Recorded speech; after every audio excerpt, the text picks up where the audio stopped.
You are listening to the Mohua show, where it's all about celebrating the Junoon among changemakers and their journey. See, all the pets we keep at our homes are really kind of kept with a lot of luxury and care and almost like children.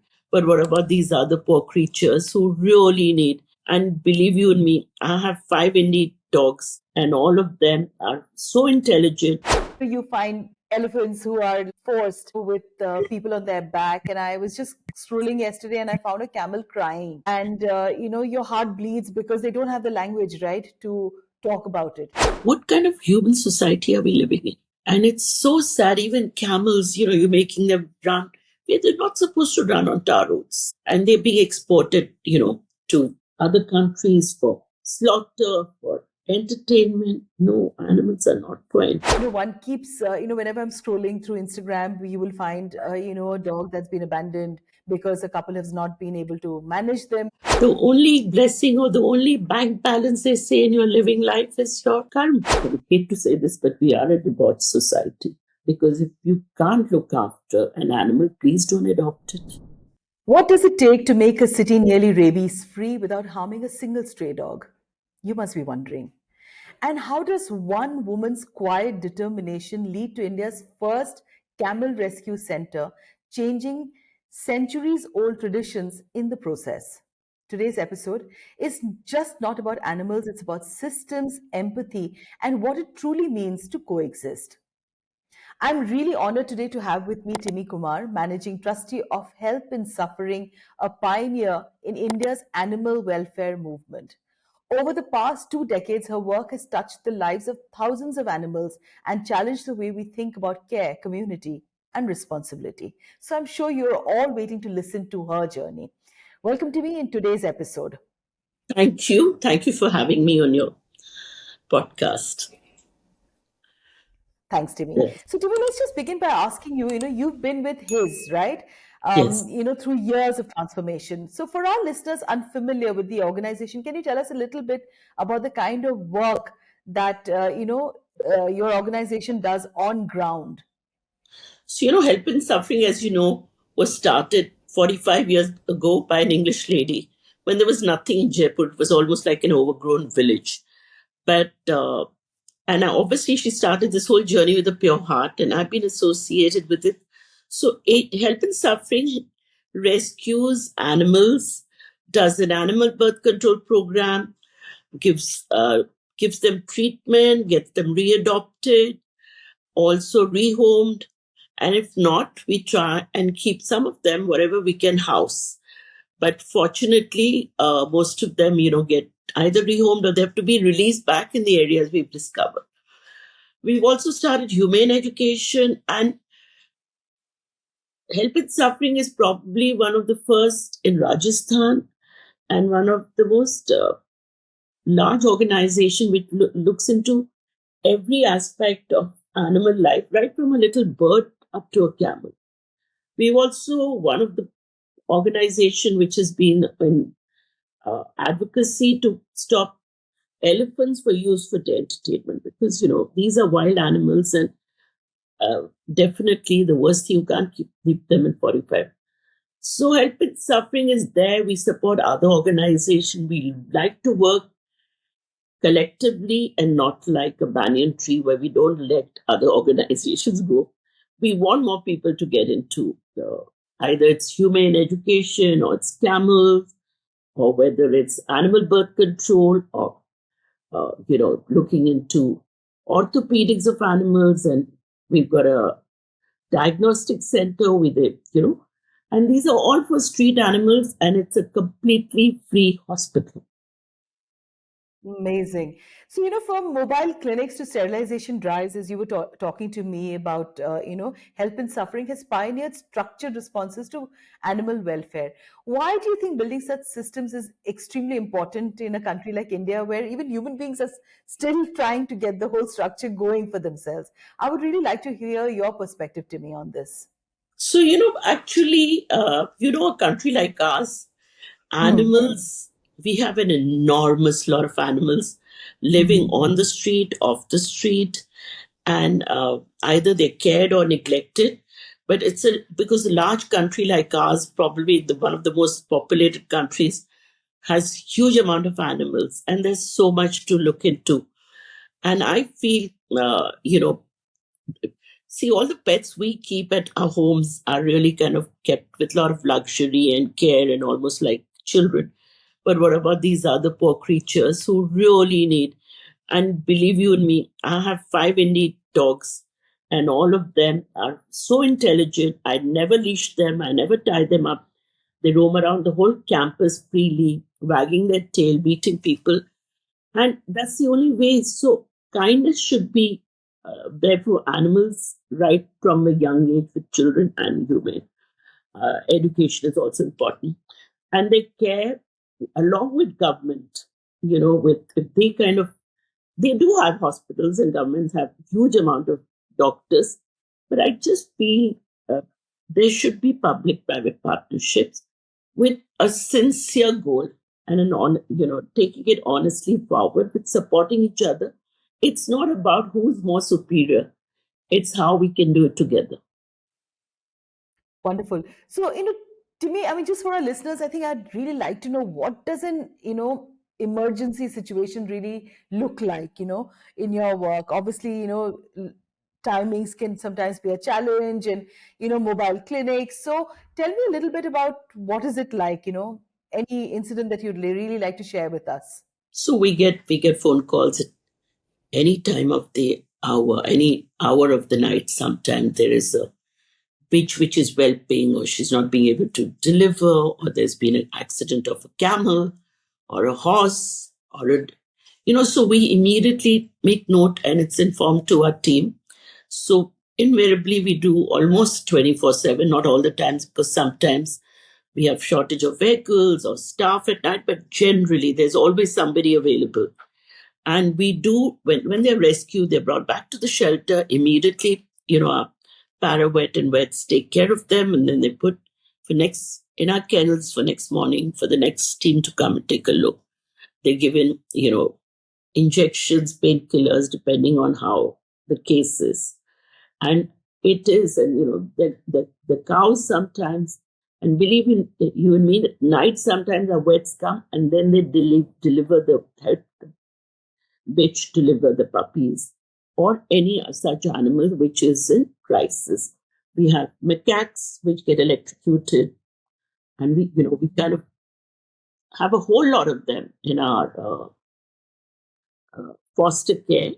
And once they become a pack, once they kind of release and they put together, then we release 8, 10 of them together. Because if you can't release them individually and you have to take them far away into the jungle, so difficult to find forests. But sometimes we have cases when they come back because here they're getting food and care. So we have Yeah. things like even things like eagles and kites who are released and they come back to feed with us sometimes. So it's all about how you connect, and animals also know who really care for them more than just like our children. So Absolutely. They're extremely intelligent. yes. So, yeah, so to me, Jaipur's ABC program is now globally recognized as a model, of humane street dog management with over 115,000 dogs sterilized and vaccinated and zero human rabies cases since 2002, which is really long. Now, what were some of the biggest challenges, in changing not just policies, but also mindsets, from poisoning to compassion? And how do you sustain public trust in such a long term program to me? What was it like? Please tell me. So it was started in '94, even before I came into help and suffering. And I think just before that there was one in Chennai, and ours was the second one in India. And it's done so systematically. I think one of our flagship programs that lots of other organizations, even sometimes Animal Welfare Board of India, Delhi, and sometimes various other organizations, they send their teams to work with our teams how to humanely do this program. Since we were generally funded mostly by international organizations, our protocol is very, very, clear and very, very uh, accurately done. So we have, right from picking up these dogs in the early mornings. Our teams go in the most humane manner. Then they're brought back to the shelter and left for some time. And then, it takes on, they pick up every dog and comes to our ABC room, and they're shaved and they're kind of given the appropriate amount of anesthesia. And then the surgery just doesn't take more than 5 to 7 minutes because they come such experts. So we can do 15 to 16 dogs in a day. And after that, they are monitored till they come out of their anesthesia. So we have a very large team, and we've done this program with firstly Humane Society, then we did it with Dogs Trust. Now we are partnering with a World Veterinary Society for making Jaipur rabies free. It's going to be a 5-year program. And I think clubbing with international, and because of our work for several years, our papers have been published in international organizations. And Andrew Rowan, one of the stalwarts internationally in such programs, doing it all over the world, has said that help in suffering animal birth control program is probably the third best in the world. Of course, I'm sure there are many others now which have come up. But besides that, it's all about doing something very systematically and compassionately. So, and we do train lots of other people to do animal birth control. And I think it's brought down the dog population by 70%, the street dog population. And that's a huge for a city like Jaipur. Absolutely, it's huge. So let's just talk about performing animals during religious events and festivals. Has legislation really failed there, or is this really a cultural blind spot we refuse to confront? You find elephants who are like, forced, with people on their back. And I was just strolling yesterday and I found a camel crying. And your heart bleeds because they don't have the language, right, to talk about it. So I would really like to know what is it that we can do, especially because there's such blindness to that, Timmy. It's really sad. And, it's not that we are not aware about it. It's all about, they have been, so yesterday was the World Camel Day. So we'd invited a whole lot of camel owners in our Bassi shelter. And, we rewarded them with small token amount of money and had a nice lunch for them with a little puppet show to sensitize, just to reward them for looking after the animals. So that, that itself is also very important for them to know how important it is to take care of their animal. It's not just about their sustainability, it is brings their bread and butter. But believe you and me, they're much more kinder than we do, because, holding this program for last 14 years. Similarly, elephants, in temples is a Yeah. complete no-no. And it's such a strong lobby, and I think there are certain laws in Jaipur. We've been able to reduce a lot of it. They don't use them for various festivals like Gangor, and they used to use them for racing, for Holi, and putting color and painting competitions. It's not fair on the poor animal. You can't make a spectacle of an animal like that completely. So a lot of it, but I think South, they've been blowing up. Recently they burnt a little baby elephant. What kind of human society are we living in? And it's so sad. Even camels, you're making them run. They're not supposed to run on tar roads. And they're being exported, to other countries for slaughter, for entertainment. No, animals are not There are for temples also where they sacrifice animals, and it's so pathetic because obviously the animal can't talk back, and So, you know there was something like this. They had a campaign long ago in Hyderabad where they stopped so instead of sacrificing goats and animals, they decided that let's sacrifice a big pumpkin. And, it was started there several years ago with a team of, officers and local organization. And that worked because it was lot of door to door and getting spiritual leaders or pundits involved to tell them that sacrifice didn't mean you had to really kill an animal. There are many, many kinds of sacrifices. You sacrifice giving drinking milk, or you sacrifice giving up meat, or sacrifice telling lies. You don't have to sacrifice living creatures for your own. And no gods are going to be happy with you for doing Absolutely. so. That's a very tough one, Timmy. To Yeah. sacrifice giving up meat, giving up, telling lies, or sacrificing something that may be of huge comfort for you. And here you are sacrificing an animal because you think that you really, Yeah, really it's need nothing much yeah, out of it.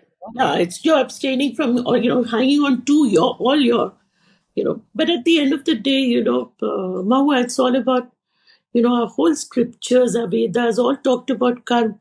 The only blessing or the only bank balance they say in your living life is your karma. Karmas, as they call it, but I would like to call it karma because that's the right way to say it in our Hindi language. And believe you and me, we have to kind of live with it through this lifetime. And there's no joy than taking care of animals. Believe it's my journey, it was my calling, and I wouldn't do anything else in the world besides this. So there's growing debate around pet ownership in India, especially with rising abandonment. One keeps, whenever I'm scrolling through Instagram, you will find, a dog that's been abandoned because a couple has not been able to manage them given their, crazy schedules. And then there's also overbreeding. So do you think regulating or banning pet ownership, is a step in the right direction, or do you think it's too extreme, Timmy? No, it's too extreme. Because I feel it's important to have pets, but it's not necessary that you should only have pedigree pets which look great in your drawing room, or go with your fancy car or your lifestyle. Believe you and me, it's having actually giving homes to the homeless animals. And our Indian dogs are amazing.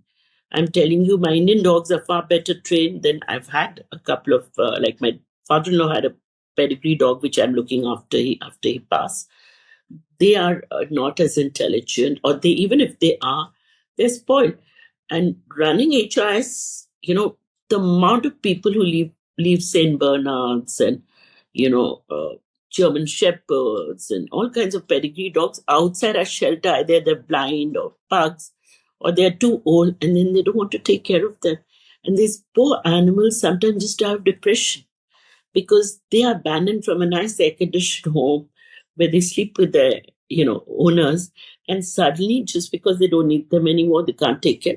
And people are doing it these days to their own parents. So what is it about animals? So it's so sad. We're living in an absolutely, I would hate to say this, but we are a debauched society. Because if you can't look after an animal, please don't adopt it. You know, Absolutely agree with you. Absolutely agree with you there. Yeah. So there should be strict laws, and even There has to people be who strict are, laws. the people who are selling animals and the kind of caging in the dirty areas, they don't even have enough space. And all these pet people, pet shops are ready to kind of get their babies adopted in such a hurry that most of them don't survive because they know that they're not going to survive. So they want to give it away when they're less than. No, nobody should adopt or actually buy a pet unless a friend is giving you, because please don't create markets, because everything you're doing is you're adding to and we do have laws, but I don't think our forces are trained to really follow this. At times you go with a cruelty complaint to a police officer and he's not aware of it, because overloading of carts, whether they're camel carts or bullock carts or horse Yeah, carts. yeah. So there is It's so heart much to do. wrenching, Jimmy. It is our trend. So I It's feel heart wrenching to so that, see, in the heat in north of India, where the extreme temperature, you'll have a bullock cart, pulling on to huge amount of weight, and they are like almost collapsing, and they're just whipped to take it forward. Oh my God, yes, absolutely. so this is it. It's just that few hundred extra kilos to short. Even the person who's supplying the goods to taking from market, it's extremely. I kind of stood on the road and stopped a camel cart, and because people think it's pagal aurat hai. She's standing on the middle, but you have to do it, because if you don't speak up for the rights of the animals, who will? And this is where our humane education comes in. And this we've just started last year. And this in this year, school year, we hope to do 20,000 children. And the Rajasthan government has been very kind enough to give us permission to do it all over Rajasthan. But we want to start with Jaipur. And I think humane education, sensitizing our police force, our officers who are doing, is so important, because with artificial intelligence, the computer can look after everything. This is what we need. We need to create a compassionate, kind, and responsible society. And this will only happen with a new generation. But you know what? There's also the scientific progress, right, where animals are tested, for cosmetics and certain medical purposes. Also, it's still allowed in India. So, should this practice really be banned, according to you, even if it delays scientific progress? Because one can't deny that medicines are required. So what would be your thought on that? Absolutely, it's the cruelest thing to do, and I think we should has been banned in a lot of countries, and we also have stopped it in India in many ways. But I'm sure there's some people who are doing it, and it's so sad that one of the largest pharmaceutical companies, they have a lot of, it's all about profits, but ethics are missing. And now with AI, and now you can have heart surgeries done through computers. So why do we need to do animal testing? I'm completely against it. Completely against. And everything can be done with the artificial intelligence. And with so much of progress in science in other ways, you don't need to do physical animal testing. But still, and especially for the cosmetic industry, for the you see it everywhere, and whether it's testing on poor monkeys, and how they keep on adding different chemicals to their eyes, and they're tied in chains. Oof. God. I mean, they say now, for all slaughterhouses and all testing laboratories who had glass windows, the whole world would be a different place to live in. We just do not talk about things which we really need to address, and we only want to show all. We have to change the mindset, and it can only be with the young generation by sensitizing. Believe you me, things will change. One Yeah, has it to has. have faith. It, And I ha- think we need just a handful of people to really get the whole ball rolling, and it'll Yeah, happen. yeah, absolutely, Timmy. So, Timmy, you've seen animals in freedom, in captivity, and in crisis. So, what are your thoughts on the current condition of zoos in India, which is really pathetic again? Are they really truly serving conservation or failing the animals in our care? What are your thoughts on My it? God, all zoos in India should have been banned 40, 50 years ago. Believe you me, they're not zoos. It's so cruel the way the animals are kept. There's not enough water. The zookeepers are not paid well. They're not trained. And the animals are in distress and they go crazy. You see bears walking from one end. I've stopped going to zoos 40 years ago, and all zoos. Let people watch happy animals on animal planets. Why do they need to see these animals in distress? How Yeah. depressing. Since now animals use a ban in circuses, I think they should be banned in temples. And people should not visit temples where they are using animals. We as I mean, said definitely in my own children's weddings, we had my kids and everybody said, no horses, no elephants, you know, we don't need anything. I think this is where grown up, our society needs to understand all these things are, as long if you're causing pain and discomfort to a Yeah, creature, do you really absolutely. need to? There are these horses with this funny kind of, you know, decorations on them and all Yeah. kinds of stuff. And they tie them up in 45 degrees outside till the groom is getting ready. It's so torturous for the animal. Don't offer them water. I mean, it's mad. My husband runs a hotel, and we don't allow camels and elephants and all come to horses. We haven't yet banned because it becomes such a necessity for a groom to come on a horse, no matter how fat he is or how thin he is. I'm sorry, but literally, in fact, recently I met somebody and he said, "Ma'am, we're doing a lot of programs. Can I have one permission? We're doing a wedding kind of exhibition, and can we allow?" I said, "No, I'm sorry. You can get another place to do it, but we will not allow any elephants or camels to come for." exhibition. It's so torturous for these animals. It is. So we have to stand up, and I'm so glad you're doing this podcast. And I think we need to do it with, a lot of, but I feel education and awareness is so important. And our governments, who need to get officers who actually understand and are compassionate for the kind of work they do, because we put wrong people for wrong projects. And then it all boils down. Look at our places like Ranthambore and all. It's like a circus. It's not. It's so sad. If I go to any of these safaris and if I don't see a tiger, I feel very happy. I feel he's safe somewhere and not be exposed to 30 jeeps and 40 jeeps, people screaming. And even the tiger looks at you very boringly. Okay, what's wrong with these humans? How they're behaving? Sad. So, to me, we are in a country really that's battling hunger and poverty. So, many will ask why focus on animals when humans are still suffering. So, what is your comment on that?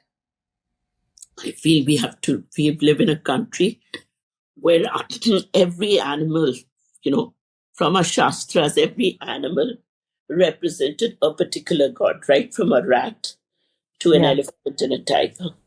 And our country is so rich in all kinds of wealth and so many extremely wealthy people. And if actually the compassion reached out to the poverty and into education and food of our poor people, and and the governments and these funded organizations, CSR, to kind of, take care of animals and rather, like in Jaipur, we need a camel shala for abandoned camels, which are wounded. Like we have gavshalas. Many times the camel owners, because otherwise, poor things, they sell them for slaughter and other stuff. So I feel it is extremely important that yes, poor people are important, but so are living in. So I think we have to live in harmony with every living thing on this planet. And it's not just about poor people. It's easy to discuss about it, but I think we can all do a little bit. We do our bit besides animal, other stuff, but even if you do it quietly and with the wealth a country has, you know, if they actually genuinely pride in our country and, distributed it evenly instead of exhibiting it, I think there could be no better country than ours in the world. And I think so, and I believe in it. absolutely. I also believe in it completely, Timmy. So, Timmy, finally, if you could speak directly to every listener, tuning in today, what's that one message you'd want them to carry with them about animals, empathy, compassion, and the world we share? I think this, since we are on a short journey and we need to kind of really live a life of kindness and compassion.